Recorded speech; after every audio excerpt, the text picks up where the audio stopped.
Welcome back to Beyond Quotas, everybody. You are listening to our podcast, Off the Cuff, and today we're talking about failure and how to overcome failure. It's an important topic. I think it's something that, and I say this every week. Obviously, I'm always saying that it's an important topic because I think everything we're touching on is important. I'm just going to be honest. I mean, otherwise, why would we speak about it if it's not important, right?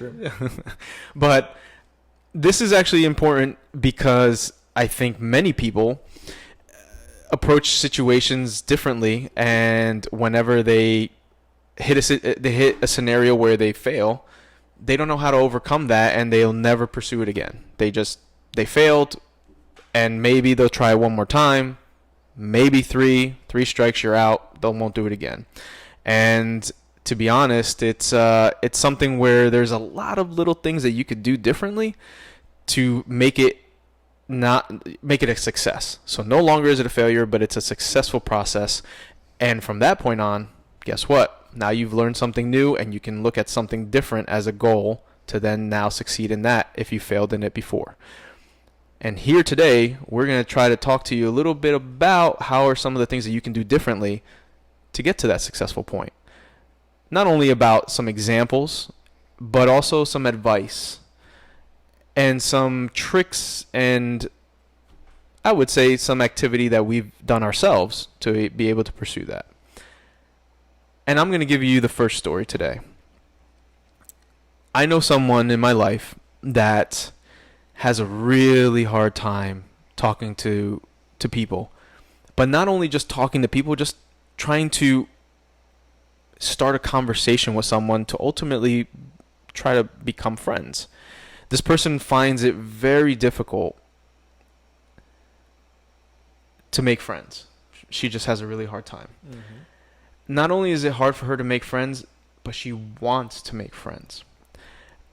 And every time that she's tried to go and have a conversation with someone, she gets to that awkward point. How do I start the conversation? What do I say? Will they like what I say? Will they engage in my conversation? And all these things start running through her head to the point that she just ultimately just explodes and just says, you know what? I'm not even going to do it. Sure. And I wouldn't say that this person is an introvert. I would say she kind of balances both sides, extrovert and introvert. I don't know if they're ambivert. Okay. So, but that's more her style. But she's had so many occasions where she's approached somebody, mm-hmm. and it's never gone well. And I would say it hasn't gone well in her mind. Sure. Okay. It's gone perfectly well, as I hear in the examples that I've seen at times where she's gone and had a conversation and started it. And maybe it started rather awkward because you can tell that she has a little bit of fright in her. She doesn't know exactly what to say, so she'll stumble over the words from time to time.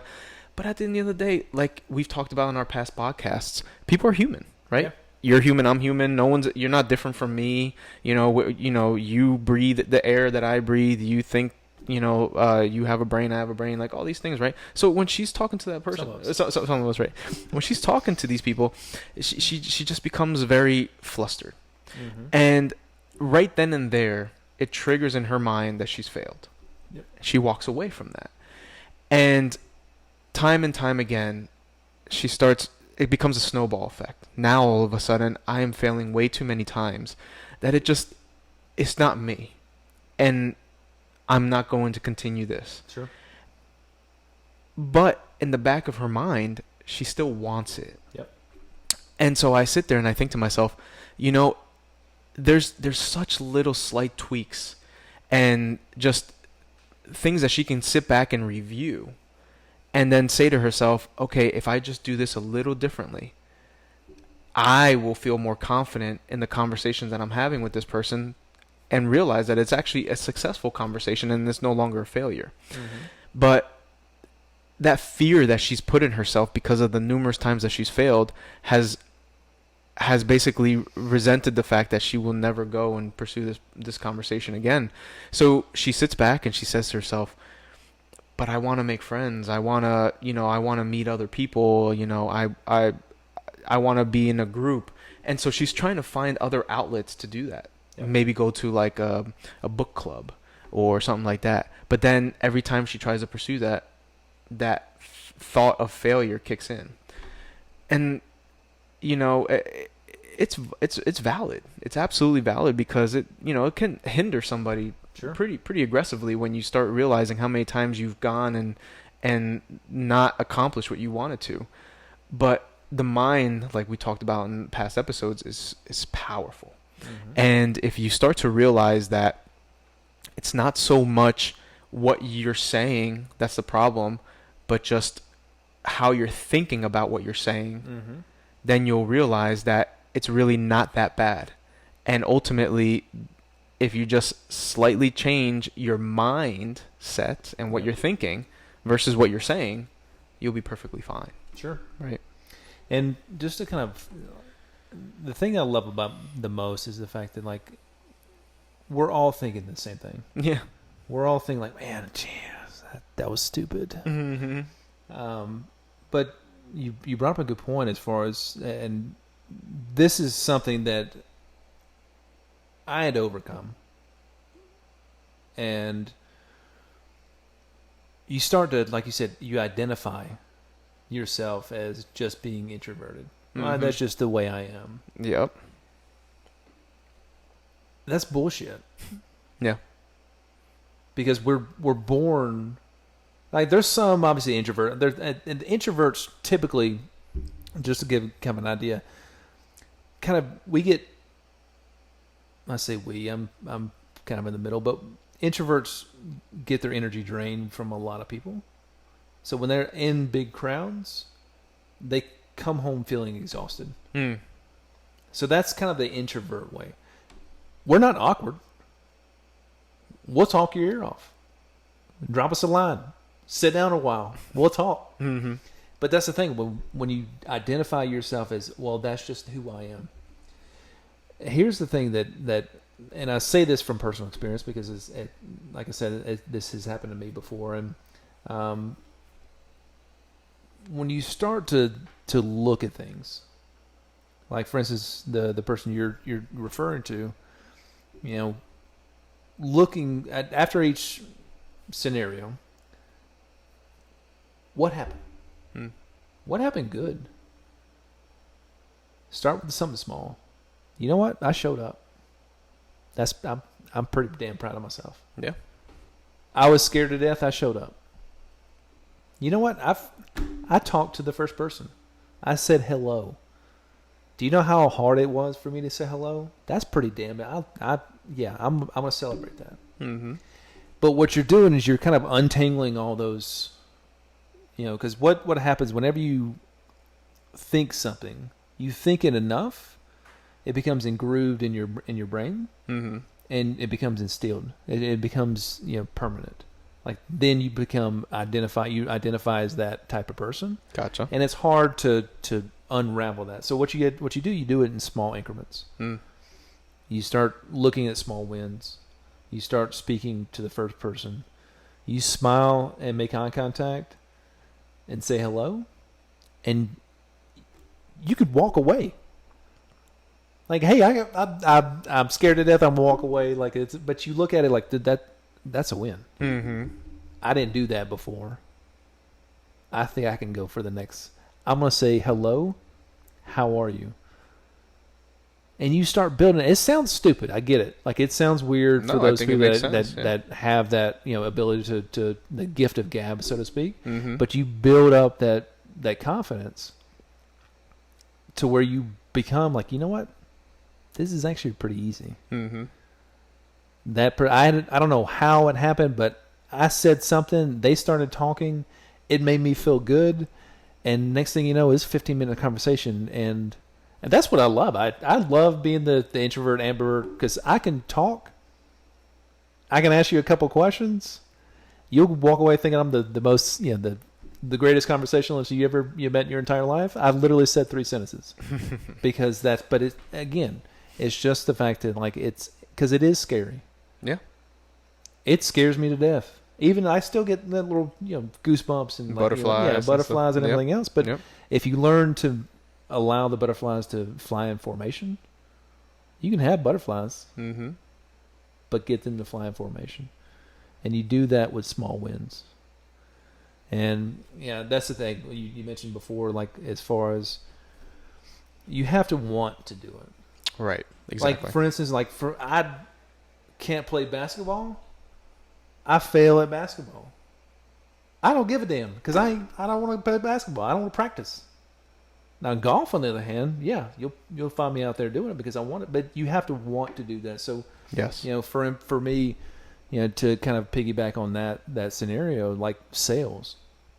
We mentioned this before. Like I was a complete and utter failure when I first started out. And I say failure. Failure to me is the only way you fail is if you don't try. Yeah. If you quit trying, you stop, you quit, you're a failure. Right.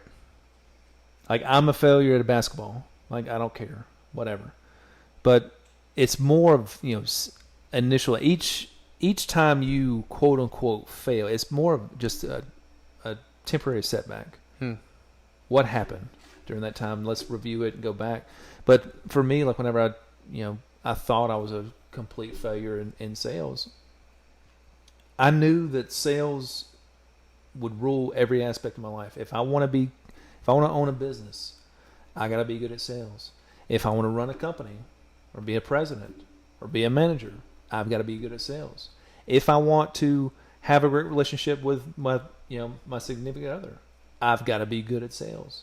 I've got to be able to present myself and influence others in order for every aspect of my life to be good. So I had to buckle down. Mm-hmm. There wasn't a like, you know what, I don't really care about it. I don't really need it. I do need it.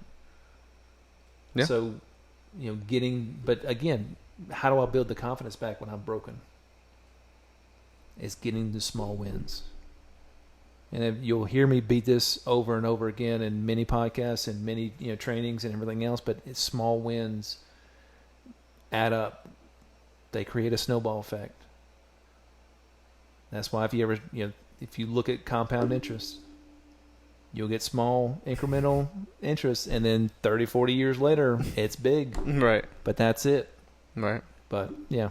Yeah, and I think one of the key things too to that point is, not dwelling on those failures, right? Mm-hmm. I think a lot of time you sit and you dwell on it, that it overcomes your focus on what's really most important to you, which is trying to succeed to accomplish that goal, about whatever that case may be. And you hit a point too, that we had touched on, which is if you even want it. Right? There's no issue whatsoever if you're pursuing something and you're failing at it and then realize that it's really not something you wish to do. Move on. Yeah. Go on to something that you do want to do and focus on that. Don't waste your time. Why? For what reason? I mean, is it because someone told you that you had to do that? Is it because society said so? Is it because you saw it on social media? No. Do it because you want to do it, right? Yeah. And in reality, I think a lot of times people, when they get set in this failure mentality because they've pursued something, they almost create this mindset. So to look at it the other light, they create this mindset that they don't want that anymore, but they still do. So, for this person that I was talking about before, the example, they're sitting there and they're telling me, I really don't care to, meet people or talk to people, it's such a drain. It just drains me, right? Mm-hmm.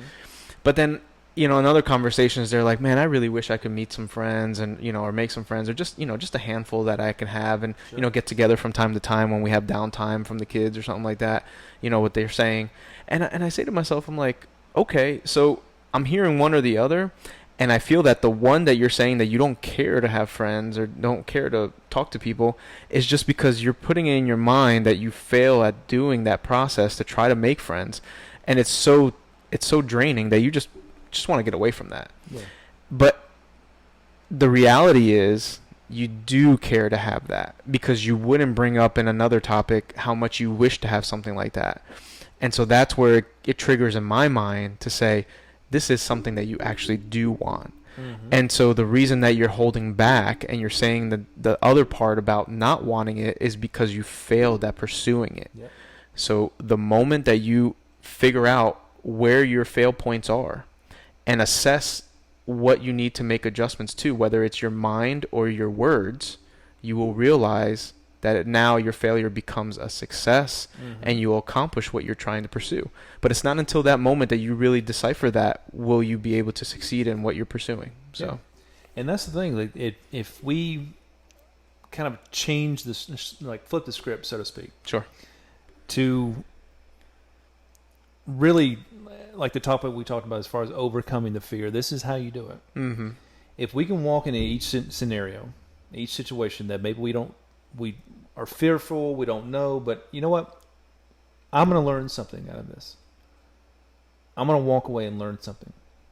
Because if we do that, guess what? We never fail. Mm-hmm. Because we're always learning. And that's the thing. Like if we talk to ourselves, we tell ourselves like, you know what, I failed the last time. We're thinking about failing. We're thinking about failing. And then the moment something comes up, like whether we didn't, say the word correctly or whatever, it fumbled out, whatever. I say a lot of random shit anyway. Right. That I'm like, the hell was that? Right. But when we do that, our mind triggers and says, God, there we go again. Jesus, this is there. Yep, I'm gonna fail again. And I've already done it. Like I'm walking out because like that moment just ended the entire conversation.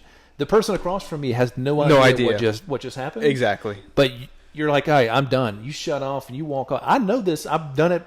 I've seen me do it. Right. But you're like hovering over your body, like, just watching. What the hell was going on? Get back in there. Yeah, Jesus, come on. Well, good game, everyone. Right. But that's the thing. Is like if we can just switch the narrative. Yep. And look at every situation. Like I love to go back to sales because that's what we do. But we tell our clients like, if I can go into a meeting, and no matter what, my objective is to close the sale, but my objective, the main objective, I'm gonna learn something. Mm-hmm. I'm gonna learn something that I didn't know before walking in, and guess what? If that happens, I was a success today. Yep. I focus on that on every single call I ever make. I'm going to learn something new. It may be I get an email address, like some random shit. Like, I don't know, but I'm going to get something new. I'm going to learn something. Because, again, if we can learn, we never fail. Yep. We're not tied to the outcome. And I think that's a better way to put it. We're not tied out to an outcome. Like, very true. For your person that you talked about, like if I'm looking at this person, there's 7 billion people on planet Earth. Our conversation is not going to make or break my life. I'm going to move on to the next person, and I'm going to get better. Yep. And then I'm going to realize, shit, all of this was in my head, and people are actually pretty cool. Right. So, absolutely. So if you're ever a person that has dealt with failure and you find it sometimes hard to overcome that failure, keep these points in mind. Sit back, take a moment for yourself, and realize that failure is actually a learning experience. It's a moment for you to dissect the situation, pinpoint where you need to make adjustments, recollect, and start over again. Because guess what? I guarantee you the next time if you do that process and you find a better solution, you will find the success within that solution. So just keep that in mind. Don't dwell in the situation. Don't dwell in the outcome because like Travis said, that person that's on the other side of the table that's talking to you, more than likely, if not guaranteed, does not know what happened. They don't see failure. Unless you literally said, I just failed, person. I apologize. Let me walk out and come back again. That's not going to happen. No. They're worried about what they're going to say. Exactly. So, don't create fear where there's no fear to have. Okay. And I think you will find that failure is, again, a learning experience. To that point, I think it's a great topic. If you have any questions, do not hesitate to comment. We got our website coming up very shortly, and we feel like you guys are going to love it. It's going to be some great content in there that I feel is going to be a differentiator from what you see today. And we're super excited for it, and we can't wait for you guys to give us some feedback about it, because that's how we learn. That's how we figure out what we need to improve on, if there is any. And real quick, if you liking the podcast, so far, and we hope you do, well, I hope you are. Be sure to like and share, because that's how we grow. Mm-hmm. That's how we get the word out. That's how we get grow as a company, as far as the podcast goes, as well as the same thing with the YouTube channel. So make sure, obviously, you share that as well. So we really appreciate it if you would. Absolutely. On that note, we appreciate your time, everybody. You have a good one. We'll catch you on the next.